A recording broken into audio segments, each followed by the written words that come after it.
Hi, it's Cal talking about mystical knowledge that you receive after you experience the Kundalini.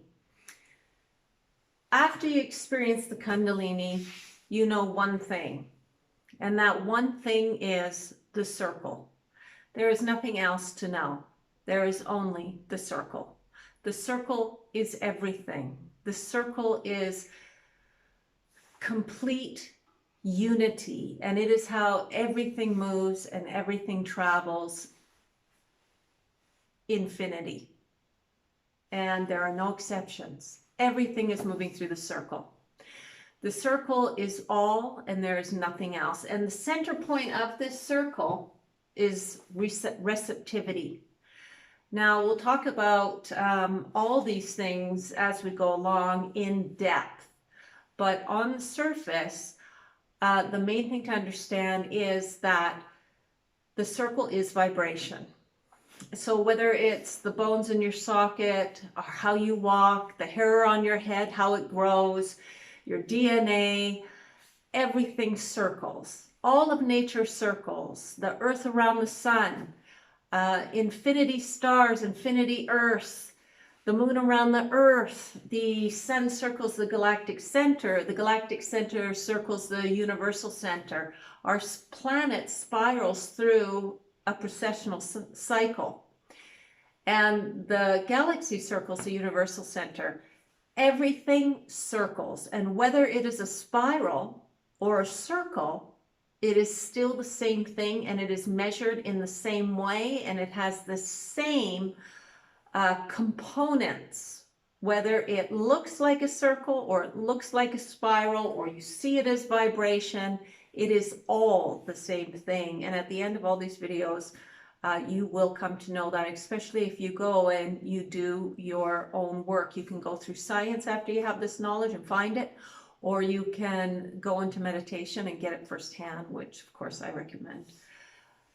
The circle is vibration. And this, I hope you can see this on the board here, this is a sine wave.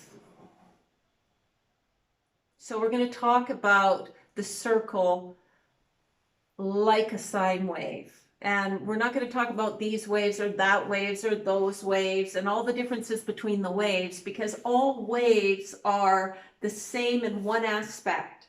They're trying to complete the circle. So whether they look like acoustic sound waves, or whether they look like a planet's orbit, or whether they look like energy moving through the human body, or whether they look like the periodic table, it doesn't matter. They are all trying to do one thing, and that is complete the circle, complete the cycle. So this is a sine wave, and in all science, especially engineering, I like to look at things from more of an engineering point of view, because it is something internal that needs sort of basic overall fundamental descriptions.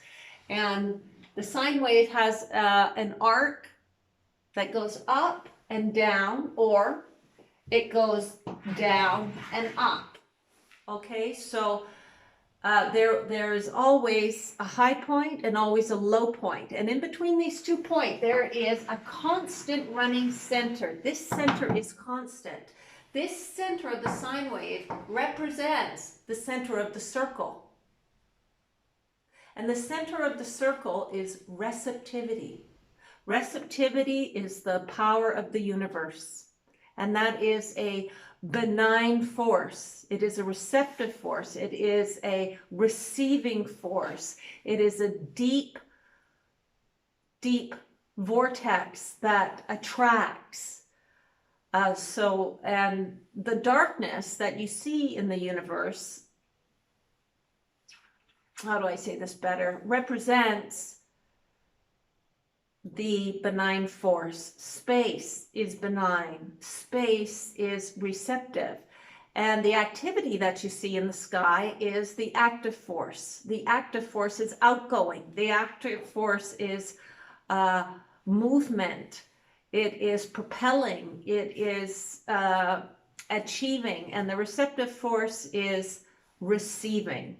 And the active force is building, outward movement, and then there is the benign force, which is the receiving movement. And the benign force rules the universe because of the sheer abundance of it.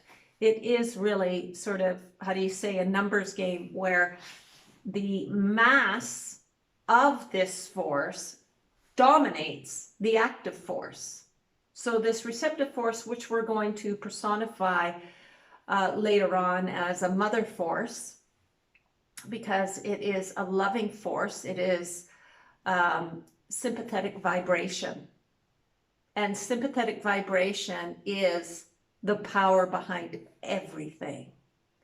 If your system, your human system, doesn't have enough sympathetic vibration, there will be breakdown. It is what is running your body, this force that you don't know about. And this active force, the thinking mind, is the builder. But the builder takes its cues from the receptive force. The receptive force always knows the path of least resistance. It always knows where to go. And it is your conscious mind that is always legitimizing your feeling, your intuitive knowledge of, do I go in this direction or that one? Sometimes in extreme cases, you don't question it. You just go with it. You know, if you're walking down the street and there's no cars to be seen and you get this feeling, I think I'm just going to step off the sidewalk, and you just do it, even though it makes no sense to the conscious mind. And then a car comes blasting through and misses you by yay that much. So this is the benign force. It's always at work, and it is always steering the active force. It is always showing the way to the active force, rejuvenating the active force, and communicating to the active force in its receptive way, which we'll talk about later on. The number one thing that you gain through Kundalini, well, it's power, because you unite your body mind into one unit. So you have much more personal power. After you do the Kundalini, the next stage is moving into being able to control your mind. When you control your mind, you harness your own power. And ultimately, we'll be talking about that after we talk about the components of the circle. Because the circle exists in the human body through energy flow, and it exists all around you through energy flow. Everything is flowing through a cycle, through a circle, where there are specific components. And we're going to talk about 12 components to every circle. So whether we got 12 here or we have 12 with a spiral, each component of the circle, each sort of pie shape, each sort of quadrant is always the same dimensions. So whether it's spirals or whether it's circles or whether you're looking at it in a wave, you can see that the components are always going to, each section is always going to correspond. It's always the same, whether it looks differently. So that's it. After you go through the Kundalini, you become aware of massive unity, and the unity is the circle. And it's interesting to note that every child around the globe, by the age of 5, the first image that they draw after a scribble, the first diagram they draw is of a circle. And that's because our deep knowledge that is hidden deep within us, this is all our being truly knows, is that the circle is everything. The circle is everything. So that's it. Mystical knowledge brings the awareness of absolute unity in everything, and how everything is moving in the same way for the same reason, which we'll get to later. And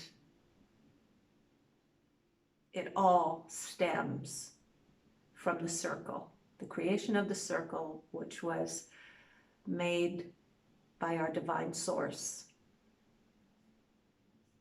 That's it.